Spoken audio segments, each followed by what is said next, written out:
Monsieur Scholler, bonjour et merci d'avoir accepté de nous accorder cet entretien. Oui, bonjour. Alors, ces dernières heures, l'armée russe a pris Artyamovsk au Bakhmout, comme l'appellent en général les médias. Quelle est votre réaction à chaud à cet événement?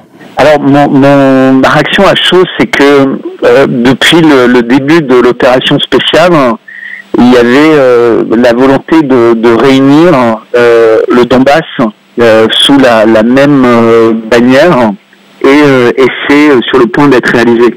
Parce qu'en fait, Bakhmout était la ville, le cadenas en fait pour empêcher ça de se produire, puisque c'était la ville la mieux défendue, la mieux armée. Et si vous vous rappelez, il y a 4 mois devant le Congrès américain, Zelensky avait expliqué que c'était la ville d'où partirait en fait la contre-offensive et qui était la ville essentielle. Donc la perte de Bakhmout est une catastrophe stratégique pour le régime de Kiev et pour l'OTAN qui a abreuvé cette ville de mercenaires, de troupes, d'armes, de stratégie. Et on voit que c'est même pas d'ailleurs l'armée russe qui a fait le job, c'est essentiellement les troupes de Wagner qui étaient soutenues par l'armée russe. Oui. Donc ce qui démontre bien le caractère d'opération spéciale. Que la Russie, en tout cas officiellement, n'est toujours pas en guerre, de la même manière que l'OTAN n'est pas officiellement en guerre. Donc le côté occidental dit que les Russes jouent sur les mots, mais on voit bien que tout le monde joue sur les mots et qu'en réalité, le monde entier souffre, puisque il y a une inflation, il y a des risques de famine.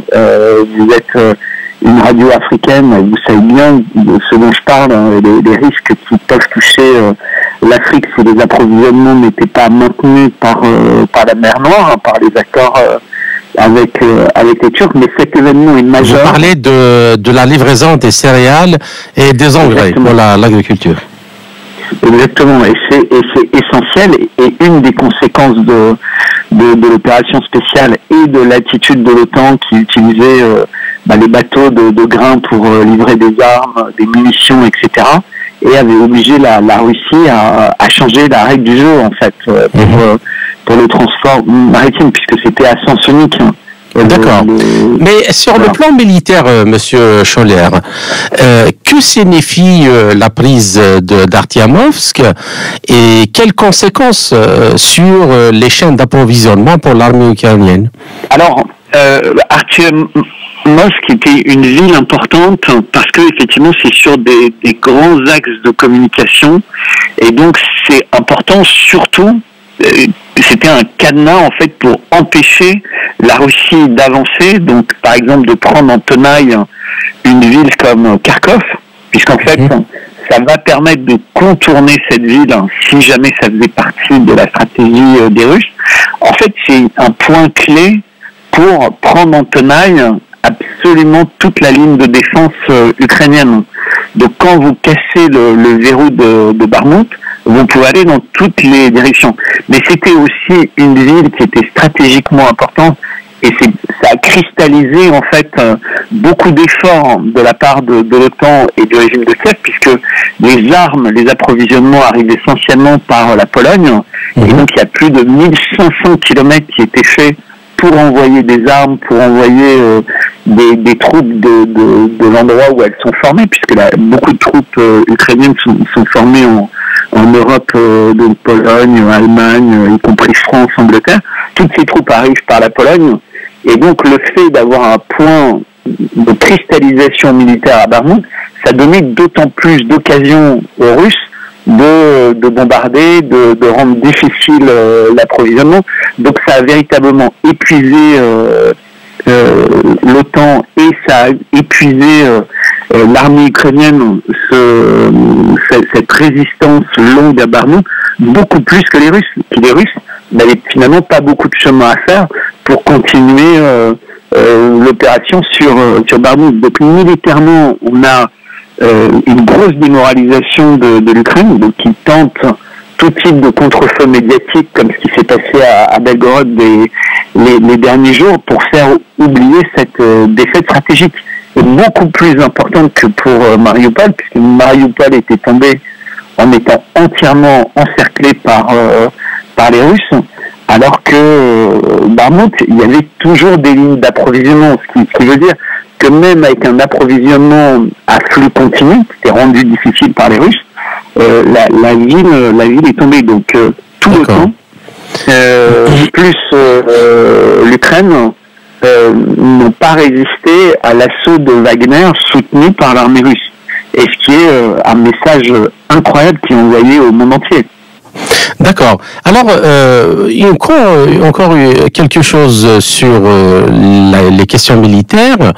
Donc, est-ce que vous considérez, Monsieur Scholler, que la prise d'Artyamovsk ou la chute d'Artyamovsk, après, comme vous disiez que c'était un peu le fort sur lequel on comptait pour lancer la contre-offensive ukrainienne, est-ce que vous estimez que tout ce qui a été livré, en particulier concernant les chars, Léopard et autres, finalement c'était pour rien?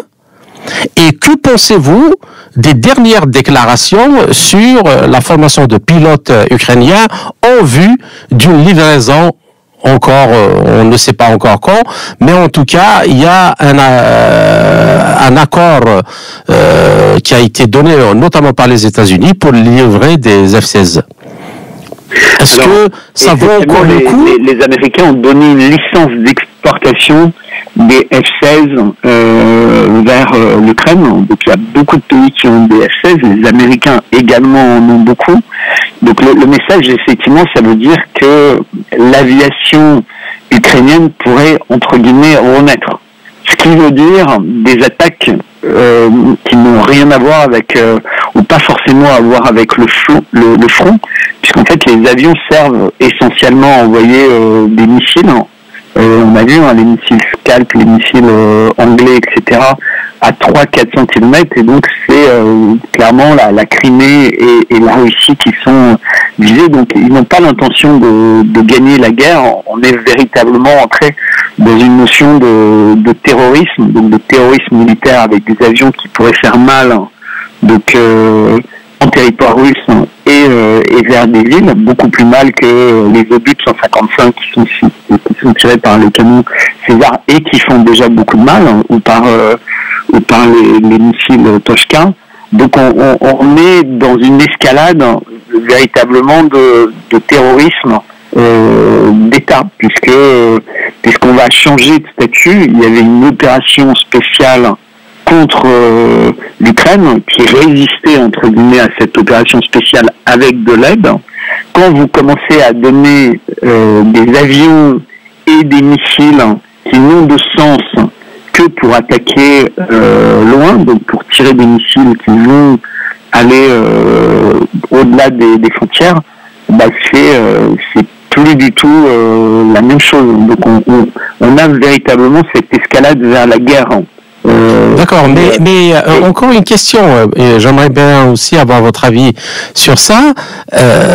Vous savez bien que depuis le début de l'opération, enfin jusqu'à dernièrement, l'armée russe a pratiquement détruit tous les moyens et tout le matériel de guerre électronique, de soutien à l'aviation. Pendant des mois, l'aviation russe domine le ciel. Est-ce que vous pensez que si tant est que ces avions sont livrés et que les Occidentaux tiennent parole et qu'ils livrent ces avions, est-ce que vous pensez qu'ils peuvent changer la donne? Absolument pas la donne. C'est pour ça que j'ai utilisé le mot terrorisme d'État. Oui. C'est pour faire des coups d'éclat.